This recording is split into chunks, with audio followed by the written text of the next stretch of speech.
அபரிமிதமான ஒரு பர்சன்டேஜாக பார்க்குறேன்.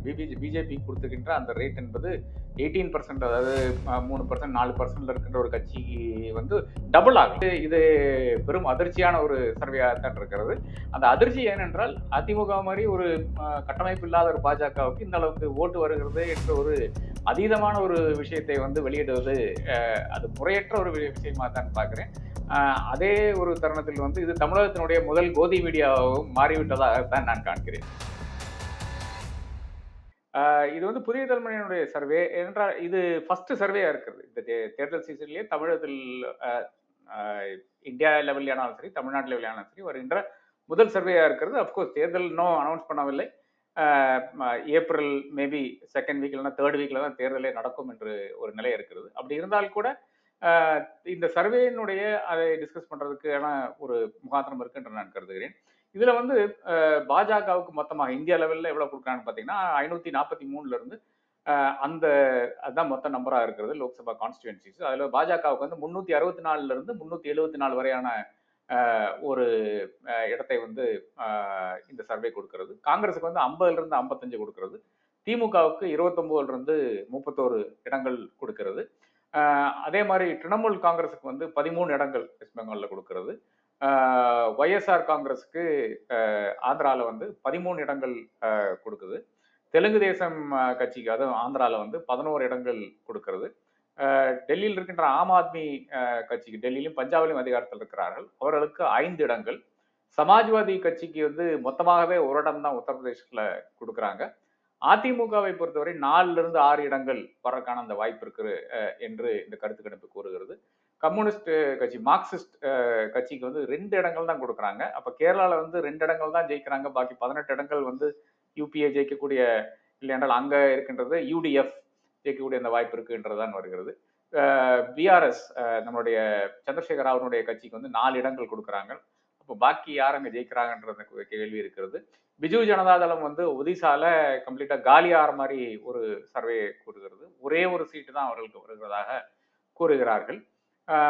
அதே மாதிரி ஐக்கிய ஜனதாதளம் நம்மளுடைய மச் மூவிங் சீஃப் மினிஸ்டர் நிதிஷ்குமாரனுடைய கட்சிக்கு வந்து ஒரு சீட்டும் கிடைக்காது, பாக்கி இருக்கின்றவர்கள் தான், அதாவது பிற கட்சிகள் மட்டும்தான் இதில் குறிப்பிடுறார்கள், 34 சீட்டு. இதுதான் பிராட் பிரஷ் ஸ்ட்ரோக்காக இந்த சர்வேல வந்து கூறியிருக்கிறது. இதுல தமிழகத்தினுடைய அந்த ரிசல்ட் தான் கொஞ்சம் அபரிதமான ரிசல்ட் என்று பார்க்க வேண்டியதா இருக்கிறது. ஏனென்றால் அதுல வந்து அதிமுகவினுடைய அந்த ஓட் ஷேர் என்பது 2019 18.72% இருந்தது வந்து 2024 வந்து 17.26% குறையறதுக்கான வாய்ப்பு இருக்கிறது அப்படின்னு வந்து அவர்கள் வந்து குறிப்பிடுகிறார்கள். அதே மாதிரி கட்சியினுடைய அந்த சீட் எண்ணிக்கை என்று பார்த்தீங்கன்னா 38% வாக்குகள் வரக்கூடிய அந்த திமுகவுக்கு 29 இருந்து 31 இடம், பாஜகவுக்கு வந்து 4 இருந்து 6 இடங்கள், அதிமுகவுக்கு 4 இருந்து 6 இடங்கள். அதே மாதிரி பாக்கி இருக்கின்ற பாமக பாக்கி இருக்கின்ற கட்சிகளுக்கெல்லாம் ஒரு இதுவும் வராது என்று இது வந்து குறிப்பிடுகிறது. அப்போ இதுல வந்து அப்கோர்ஸ் ரீஜனல் வைஸ் அதெல்லாம் கொடுத்துருக்காங்க, எவ்வளவு வரும் என்றெல்லாம் கொடுத்துருக்கிறார்கள். இப்போ இதுல வருகின்ற பல கேள்விகள் இருக்கிறது. ஆனால் என்னை பொறுத்தளவு வந்து முதல் சர்வே ஆனதுனால நம்ம வந்து அது வந்து சீரியஸாக எடுத்துக்கொள்ளலாம் என்று நான் நினைக்கிறேன். அது ஒண்ணு. ரெண்டாவதாக அதனாலதான் இதை டிஸ்கஸ் பண்ணி கொண்டிருக்கோம். சீரியஸ் ஆனதுனாலதான் மட்டும்தான் டிஸ்கஸ் பண்ணி கொண்டிருக்கோம்.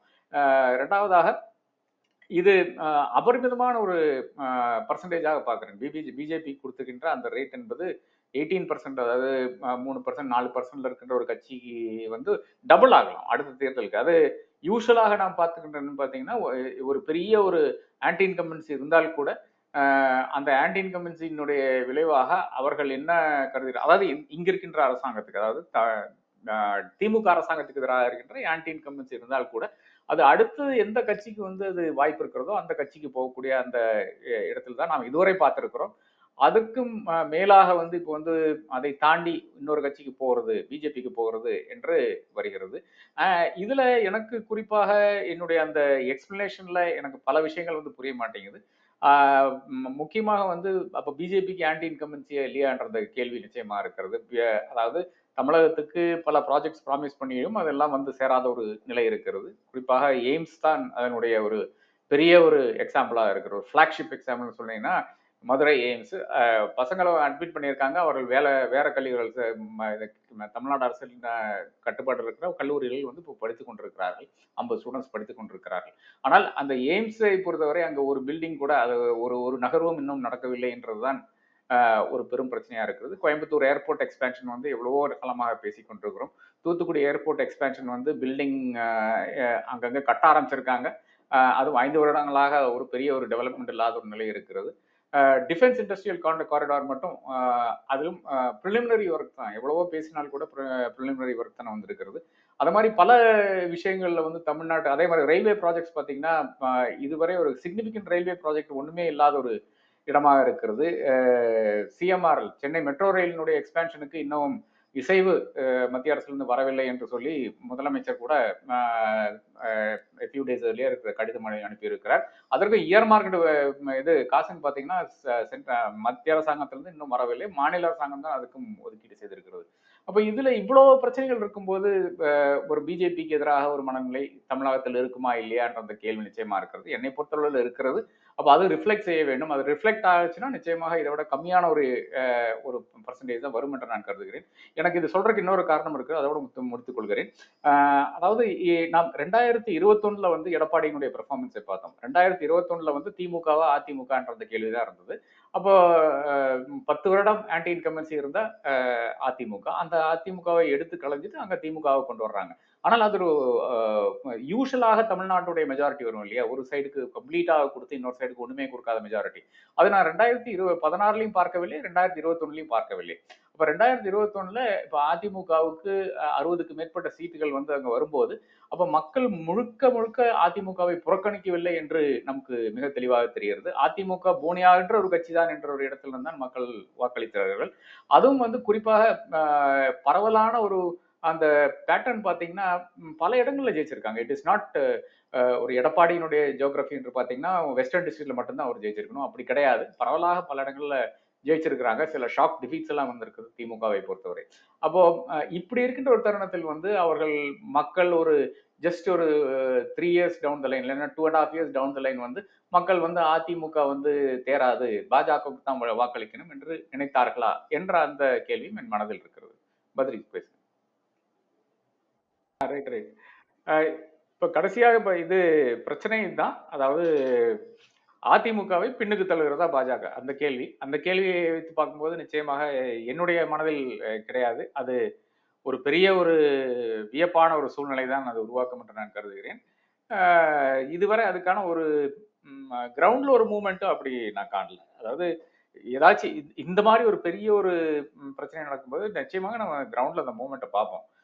ஒரு ஷிஃப்ட் இன் இது அது அந்த ஷிஃப்ட் இன் நேரேட்டிவ் பார்க்கல. என்ன பார்க்கறோம்னு பார்த்தீங்கன்னா பாஜக பல இடங்கள்ல வளர்ந்திருக்கிறதாக நம்ம பார்க்கறோம். ஆனா இன்னைக்கு பாஜகவுக்கு வந்து தமிழகத்தில் இருக்கின்ற 80,000 90,000 பூத்துகள்ல வந்து ஆள்களை போட முடியும்னு பார்த்தா நிச்சயமாக முடியாது.